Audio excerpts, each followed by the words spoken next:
মই গ্ৰাউণ্ড জিৰ'ৰ পৰা কৈছোঁ। কৰোনা ভাইৰাছৰ ভয়ত সমগ্ৰ পৃথিৱীয়ে শংকাত দিন পাৰ কৰিছে। বহু লোক আক্ৰান্ত হৈছে আৰু বহুতে প্ৰাণ হেৰুৱাইছে। কিন্তু এতিয়া সংখ্যা গণি থকাৰ সময় নহয়। সেইবুলি ভয় খোৱাৰো সময় নহয়। কৰোনা ভাইৰাছৰ সমান্তৰালকৈ এতিয়া ভাৰতত আৰু এক ভাইৰাছ কিছু বছৰৰ পৰা বিয়পি ফুৰিছে। সেয়া হৈছে ফেক নিউজ বা উৰা বাতৰি। সেইবোৰ বাতৰিত সাধাৰণতে লিখা থাকিব বিভিন্ন বিধান, যেনে মই চীন দেশৰ পৰা অমুকে কৈছোঁ, ইয়াত অমুক খাই মানুহ ভাল হৈছে, সেয়ে আপুনিও খাওক, ইত্যাদি ইত্যাদি। প্ৰথম কথা, সেইবোৰ আমাৰ দেশৰে নদায়ে ভদায়ে লিখা মেছেজ। কোনোৱে চীন দেশৰ পৰা লিখা নাই, সেয়ে তেনে বাতৰি দেখিলে বিয়পাই নিদিব। দ্বিতীয় কথা, কৰোনা ভাইৰাছ সিমান ভয়ংকৰ নহয় যিমান সকলোৱে বাতৰিত পঢ়ি আছে। মই টাইৱানৰ বাসিন্দা। চীন দেশৰ পৰা মাত্ৰ প্ৰায় ৮০ মাইল নিলগত থাকোঁ। সেয়ে কৈছোঁ যে মই গ্ৰাউণ্ড জিৰ'ৰ পৰা কৈছোঁ। টাইৱানত এই ৰোগীৰ সংখ্যা আজিলৈ মাত্ৰ ৪২ জন, আজি অৰ্থাৎ ৪ মাৰ্চ ২০২০। এজন ঢুকাইছে, তেখেতৰ আৰু বহুত ৰোগ আছিল।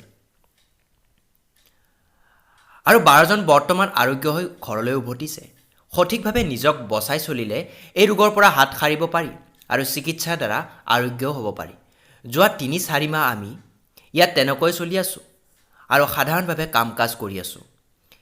পেছাগতভাৱে মই চিকিৎসা সেৱাৰ সৈতে জড়িত আৰু শিক্ষাগতভাৱে এনেধৰণৰ ভাইৰাছৰ ওপৰতে গৱেষণা কৰা এজন ডক্টৰেট। সেয়ে এই উৰা বাতৰিবোৰৰ বিপক্ষে সকলোকে সজাগ কৰিবলৈ কিছু পৰিমাণে অৰ্হতা আছে বুলি মোৰ বিশ্বাস। এতিয়া তলৰ কথাখিনি ভালদৰে বুজি লওক আৰু হোৱাটছএপৰ উৰা বাতৰিতকৈ চিকিৎসকৰ তথা চৰকাৰী স্বাস্থ্য উপদেশৰ ওপৰত অধিক গুৰুত্ব দিয়ক। ১ নম্বৰতে, য'তেই চাবোন আৰু পৰিষ্কাৰ পানী দেখে তাতে হাত ধুৱক। ভালদৰে হাতৰ সকলো চুক কোণ মোহাৰি অন্ততঃ ৩০ ছেকেণ্ডৰ বাবে বাহিৰত থকা অৱস্থাত নাক, চকু আৰু মুখত ভুলতো হাত নিদিব। এইটো আছিল ২ নম্বৰ। ৩ নম্বৰতে, ভিৰ পৰিহাৰ কৰক, প্ৰয়োজন নহ'লে হস্পিটাললৈ নাযাব আৰু গ'লেও মুখ মাস্ক পৰিধান কৰক। ৪ নম্বৰ, ভাল খাদ্য খাওক আৰু ভালকৈ আৰাম কৰক, শৰীৰ দুৰ্বল হ'বলৈ নিদিব। ৫ নম্বৰতে, সদায় ব্যায়াম কৰক শৰীৰ সতেজ কৰি ৰাখিবলৈ। ৬ নম্বৰতে, নিজৰ লগতে নিজৰ ঘৰখন যিমান পাৰে পৰিষ্কাৰ কৰি ৰাখক। ৭ নম্বৰতে, খাদ্য ৰন্ধাৰ আগত, ৰান্ধি থাকোঁতে আৰু ৰন্ধাৰ শেষত চাবোনেৰে হাত ধুৱক ওপৰত কোৱাৰ দৰে। ৮ নম্বৰতে, খাদ্য ৰন্ধা টেবুলখন ডেটল বা আন বীজাণুনাশকেৰে সঘনাই পৰিষ্কাৰ কৰক। মাছ মাংস ৰান্ধিলে লগে লগে কেঁচা মাছ মাংস লগা সকলো ঠাই আৰু পাত্ৰ পৰিষ্কাৰ কৰক। আধা সিজা মাছ মাংস খোৱাটো বৰ্তমান উচিত নহয়। পৰৱৰ্তী ৯ নম্বৰত, ঠাণ্ডা খাদ্য বা আগদিনাই ৰন্ধা খাদ্য পৰিহাৰ কৰক।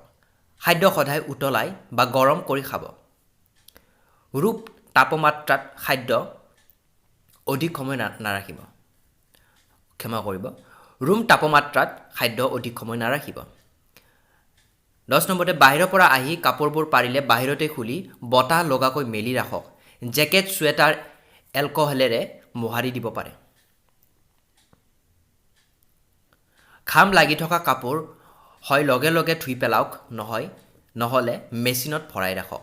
চৰ্দি, কাহ, জ্বৰ অথবা উশাহ লোৱাত কষ্ট পালে ভয় নাখাব আৰু লুকুৱাই নাৰাখিব।